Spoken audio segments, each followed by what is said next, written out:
जीनिया की जिंदगी अब एक अंधेरी गली में दाखिल हो चुकी थी। घर में हर तरफ खुशियों की तैयारियां थी क्योंकि शहराम और फरियाल के निकाह की तारीख तय हो चुकी थी। मगर जीनिया के कमरे में सन्नाटा था। वो खिड़की के पास बैठी बाहर देख रही थी। उसके जहन में वो सारे लम्हे गर्दिश कर रहे थे जब वो उसी घर की मलका हुआ करती थी। आज वही घर उसके लिए अजनबी बन चुका था। निकाह का दिन आ गया। घर में मेहमानों की आमद शुरू हो गई। सीरत सब कुछ देख रही थी। उनके दिल में अपनी बेटी के लिए दर्द था, मगर वो जानती थी कि जो कुछ हुआ वो जीनिया के अपने फैसलों का नतीजा था। दूसरी तरफ फरियाल सादगी से तैयार थी। उसके चेहरे पर गुरूर नहीं बल्कि आजिज़ी थी। सज़े खुशी से उसके गर्द घूम रही थी और कह रही थी, फरियाल अब आप हमेशा हमारे साथ रहेंगी। फरियाल ने मुस्कुराकर उसे गले लगा लिया। निकाह की रस्म अदा हुई तो शहराम ने पहली बार सुकून का सांस लिया। उसे लगा जैसे उसकी ड्यूटी जिंदगी दोबारा जुड़ गई हो। घर में मुबारकबाद का सिलसिला शुरू हो गया। उसी दौरान जीनिया दरवाजे के पीछे खिड़की सब कुछ देख रही थी। उसकी आंखों से आंसू बहते जा रहे थे। वो धीरे से वापस अपने कमरे में चली गई और बिस्तर पर बैठकर सिंकने लगी। चंद दिन बाद शहराम ने घर के मामलात फरियाल के हवाले कर दिए। फरियाल ने सब कुछ मोहब्बत से संभाल लिया। वो सीरत बेगम का भी एहतराम करती थी और जीनिया के लिए भी नरम दिल रखती थी। एक दिन वो जीनिया के कमरे में गई और आहिस्ता से बोली, जीनिया आप कुछ खा लें, आपने सुबह से कुछ नहीं खाया। जीनिया ने तलखी से कहा, तुम्हें मुझ पर तरस आ रहा है। फरियाल ने नरमी से जवाब दिया, नहीं, बस मैं नहीं चाहती कि आप खुद को मजीद तकलीफ दें। जीनिया पहली बार खामोश हो गई। उसे एहसास हुआ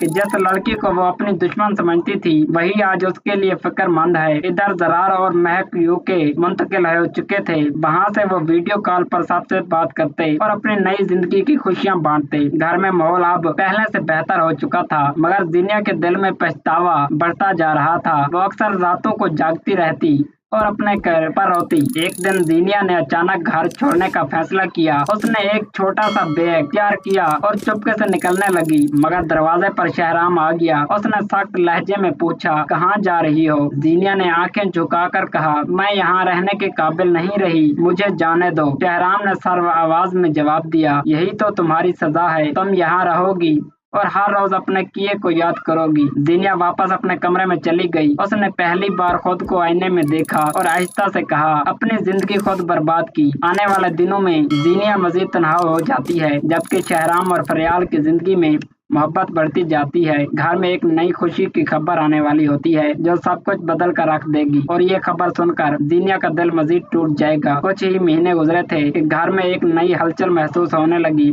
फरियाल की तबीयत अक्सर खराब रहने लगती थी।